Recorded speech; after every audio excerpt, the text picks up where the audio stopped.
For the latest odds and offers, 18 plus, begambler.org. Let's speak to host of the Highbury Squad podcast, Sophie Nicolau joins us. Right, Soph? Good morning. How are you boys? Good morning, Sophie Nicolau. Soph, how do you feel about tonight's game? Well, it's the biggest game ever for the club, the manager and the players. We've got to start strong. You know, they hit us with an uppercut at home, and I think we need to start the game the same way in Paris, hit them with an uppercut. Can't be on the ropes too early, can't hit the canvas too early. We need to be the aggressor and start fast, put the pressure on them in front of their home fans. And, you know, as a fan, I believe that now is the time for the players and the manager to be bold, brave, fearless, not fearful. And more importantly, boys, it's time for the Arsenal to change the narrative and rewrite the headlines. And we fans are certainly ready for it. So it's about getting a balance for me, because although you're 100% right, what you can't do also is concede the first goal, because that does make it a mountain. It's not... I still think you're very much in, not just in it, I think you can actually get through, but you cannot concede that first goal. So the first 15 minutes, you want to dominate the ball. You don't want to leave yourself vulnerable either. It really is a game of chess, I feel, first 15, 20 minutes. Yeah, and we saw that we were shocked by PSG at home, Jay, and, you know, we had no control in midfield, no tempo. Rice couldn't get hold of the ball. Odegaard couldn't get hold of the ball. The difference is a little bit like for PSG when they were out without Dembele, when they played us earlier in the group stages. You know, we played in that game very well. It works both ways. We didn't have Thomas Partey in that game at home, and he's been one of our best players and maybe goes under the radar a little bit in terms of what he does with the ball and how he can break the lines. I think this is going to be a game that's won and lost in midfield. We know that our defence can, you know, stand up to anybody. We've proven that we can beat the best. And I think, you know, we shocked everyone the way we played against Real Madrid. And, you know, the other thing too, guys, is against Real Madrid, there were no expectations. As kind of, you could say, bad as Real Madrid have been this season, they're still the kings of Europe. And we weren't overwhelmed by that occasion because we played like we had nothing to lose. Then the expectations against PSG, you know, went 100 degrees, you know, hotter. And I think that one of the key things for tomorrow is, as we know we've got the talent, we know we can beat teams like Real Madrid, but Arsenal's success is always going to be defined, what I have always said on our show, by mental conditioning. How do we perform? How do we evolve when we're under the spotlight? And we need to prove that against PSG in Paris. And I think that is a key for us, is mental. Stay in the game, get a quick start, don't be overwhelmed by the occasion. Play the game, not the occasion. Yeah, you mentioned Thomas Partey, and I think it was really evident, not just looking back at the game against PSG, but also the game that we saw at the weekend against Bournemouth. I know you went on to lose it, but the goal that Rice scored showed how different his position is with Partey in there. And I think there's going to be a lot of expectation on the pair of those. You mentioned the midfield. For Rice to be a little bit more dominant higher up the pitch, I think he should score more goals. And I think that's part of his game, which he can continue to improve.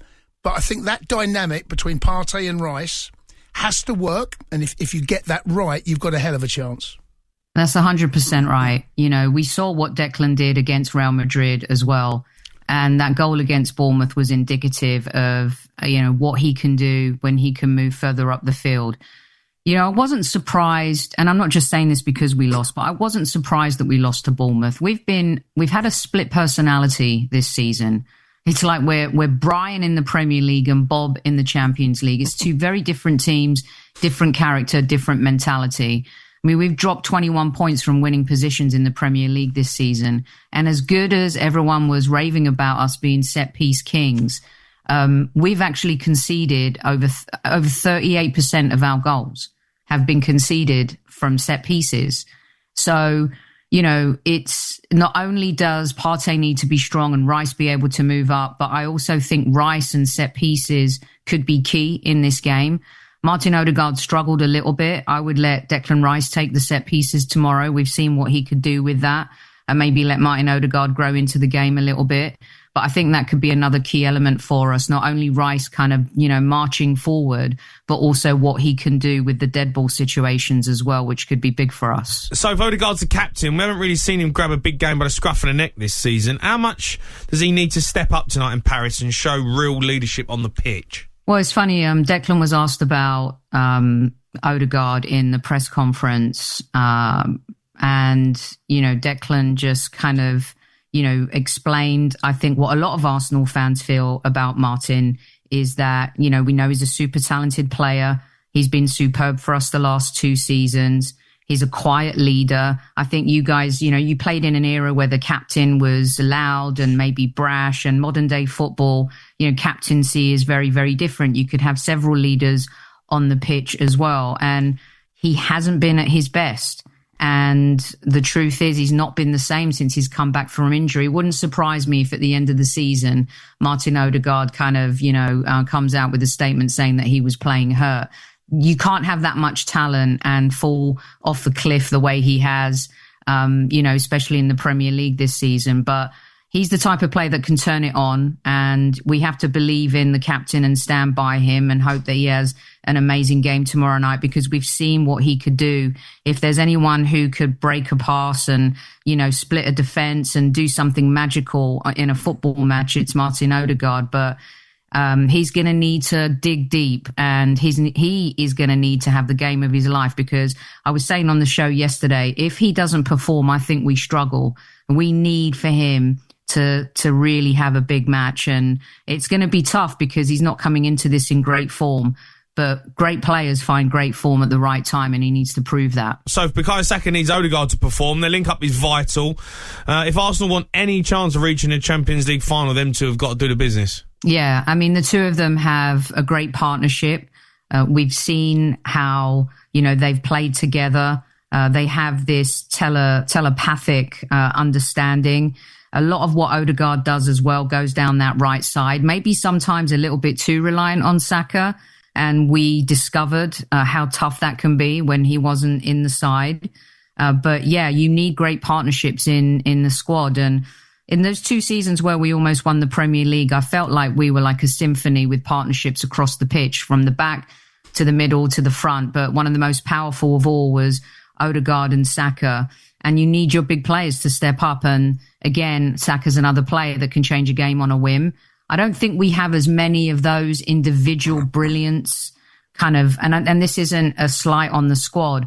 I think PSG have maybe 3 or 4 players that can change a game in a second, with a wonder goal or a pass. I think, for us, it's really going to be down to Odegaard and Saka having a connection, playing their best game. And Saka's definitely the type of player in our squad that can help us in those big moments when you just need a play to do something special. So Dembele scored the only goal, of course, in the first tie. He went off injured, but he's fit, I believe, to play tonight. He's clearly a threat. He had a big hand in the goal, in the build-up to the goal, the way they play that cross-field pass into the they bypass the press by playing that diagonal part. It's a really clever pass. How much of a threat is he going to be? Because what you don't want to do is be caught early with another one of those goals where he has a link up, goes out to Kvaratskhelia, and that you got to deal with him, right? Yeah, I mean we beat them 2-0 at the Emirates, and he wasn't playing. It was a totally different game when they came back for this first leg. He's been one of the best players in the world this season, and after a tricky kind of moment, Luis Enrique I think gave him some tough love, and since then he's been unstoppable. And everything good that happens runs through him. If we don't stop him, we don't win this game. And just in a split second, Declan Rice, lost him, didn't run with him. And he took an opportunity first time, and great players do that. He's a really special player, and I think he's the biggest threat. And if we can nullify him, I'm really curious to see how it goes in the midfield with Thomas Partey as well, and how much of a big difference that can make. But yeah, Arsenal fans, you don't want any player injured, but the idea of him not playing in this game, of course, gives you a lot more hope. But, when you get to this stage, you've got to play against the best and beat the best. And and he's definitely that for PSG. Arsenal haven't won their last 3 matches, 2 losses and a draw. Does that recent form concern you going into such a big game? I don't, because like I said earlier, we're a different team in the Champions League. That game against them last week was probably our toughest game since Inter away. And, I think that we've shown that we can bounce back and overcome adversity when we've had bad moments in the Premier League. It's like the Champions League has been a saving grace this season. And I know there are a lot of Arsenal fans who kind of take that Bournemouth loss and think it's a negative going into a game like this. But we've seen the team be able to do that kind of thing that I talked about, is the mental strength. You've got to show that in these big moments. So I believe that we will bounce back, and I don't think we're going to let that affect us. I think maybe half of our mental in that Bournemouth game, guys, was on this match against PSG. And, some people might think this is a bit melodramatic, but I actually think for Arsenal's kind of narrative, this is as big, if not bigger, than the 2006 final. You cannot lose this game. We have to turn the corner at some point. I'm a firm believer in what Mikel Arteta has done for the club. I love these players. I think they've helped the club evolve, become more competitive. We've lost apathy and gained a lot of passion. It hasn't gone well for us in the Premier League, but now's the time in the Champions League. And there's never been a better moment in this competition than for us to kind of turn the corner and show everyone. And like I said, rewrite the headlines for this football club. Just on that, Soph, we know that Arteta has moved Arsenal considerably where he picked them up and won the FA Cup. And there's been a lot of money spent in the last 4 or 5 years. If Arsenal do go out, we know the narrative, if they go through, we know that what that will mean. But if you don't go through, how will that sound? What will that feel like amongst Arsenal fans, bearing in mind what you just said? I think the optics will look really bad.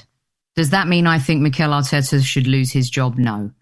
I think we've seen what happens with clubs, who flip-flop between managers. It's not easy.